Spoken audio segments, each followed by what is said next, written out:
السلام علیکم ورحمۃ اللہ وبرکاتہ۔ کیسی ہیں سب صالحات؟ امید کرتی ہوں ایمان و تقوی کی بہترین حالت میں ہوں گی انشاءاللہ تعالی۔ آج ہم انشاءاللہ سورہ بقرہ کی آیت نمبر 251 اینڈ 252 پڑھیں گے انشاءاللہ۔ رب اشرح لی صدری ویسر لی امری واحلل عقدۃ من لسانی یفقہوا قولی رب زدنی علما اللہم فقہنا فی الدین آمین۔ بسم اللہ الرحمن الرحیم فہزموہم بإذن اللہ وقتل داود جالوت وآتاہ اللہ الملک والحکمت وعلمہ مما یشاء ولولا دفع اللہ الناس بعضهم ببعض لفسدت الارض ولکن اللہ ذو فضل علی العالمین۔ فہزموہم بإذن اللہ، اللہ کے لام کو باریک پڑھیں گے کہ اس سے پہلے زیر آ رہی ہے۔ وقتل داود جالوت وآتاہ اللہ الملک والحکمت وعلمہ مما یشاء ولولا دفع اللہ الناس بعضهم ببعض لفسدت الارض ولکن اللہ ذو فضل علی العالمین۔ فضل میں لام کے نیچے دو زیر آ رہے ہیں، اس کے بعد عین آ رہا ہے اظہار ہلکی کے 6 حرفوں میں سے، یہاں اظہار کر کے پڑھیں گے، غنہ نہیں کریں گے۔ اب اس کے ترجمہ کریں گے۔ فہزموہم تو انہوں نے شکست دے دی انہیں، بإذن اللہ اللہ کے اذن سے، وقتل اور قتل کر دیا داود نے جالوت جالوت کو، وآتاہ اور عطا کی اسے اللہ نے الملک بادشاہت والحکمت اور حکمت، وعلمہ اور اس نے سکھایا اسے مما اس میں سے جو یشاء اس نے چاہا، ولولا اور اگر نہ ہوتا دفع ہٹا دینا اللہ کا الناس لوگوں کو بعضهم ان کے بعض کو ببعض ساتھ بعض کے لفسدت البتہ فساد پھیل جاتا الارض زمین میں، ولکن اللہ اور لیکن اللہ پاک ذو فضل والا ہے علی العالمین تمام جہان والوں پر۔ اس کی تفسیر کریں گے تو پیاری صالحات، اس آیت میں ہمیں بتایا جا رہا ہے کہ ان تھوڑے سے مسلمانوں نے جالوت کے لشکروں کو اللہ کے حکم سے شکست دی، اور داؤد علیہ السلام نے جو اس وقت ایک سپاہی تھے کفار کے بادشاہ جالوت کو قتل کر دیا، جس کے نتیجے میں طالوت کے بعد اللہ پاک نے انہیں سلطنت اور حکمت یعنی نبوت عطا فرمائی، اور جو چاہا سکھایا۔ ان کو سکھائے گئے علوم میں سے قرآن پاک میں ان کے اسلحہ سازی کے علم، پرندوں کی بولی کے علم اور حکم یعنی قوت فیصلے کا ذکر ہے۔ اس کے علاوہ ان کی خوش الحانی اور پرندوں اور پہاڑوں کے ان کے ساتھ تسبیح کرنے کا بھی ذکر ہے۔ نادان لوگ کہتے ہیں کہ لڑائی کرنا نبیوں کا کام نہیں۔ اس قصے سے معلوم ہوا کہ جہاد ہمیشہ سے رہا ہے، اور جہاد نہ ہو تو مفسد لوگ شہروں کو ویران کر ڈالیں۔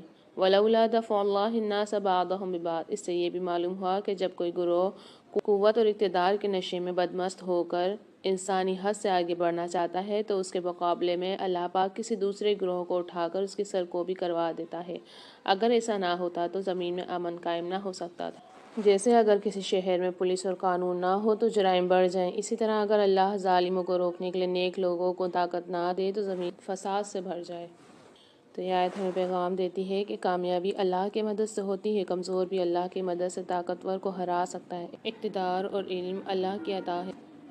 دنیا میں حق اور باطل کی کشمکش اللہ کا نظام کا حصہ ہے۔ اللہ کا فضل پوری اسلامی انسانیت پر ہے۔ اب انشاءاللہ ہم سورہ بقرہ کی آیت نمبر 252 پڑھیں گے انشاءاللہ۔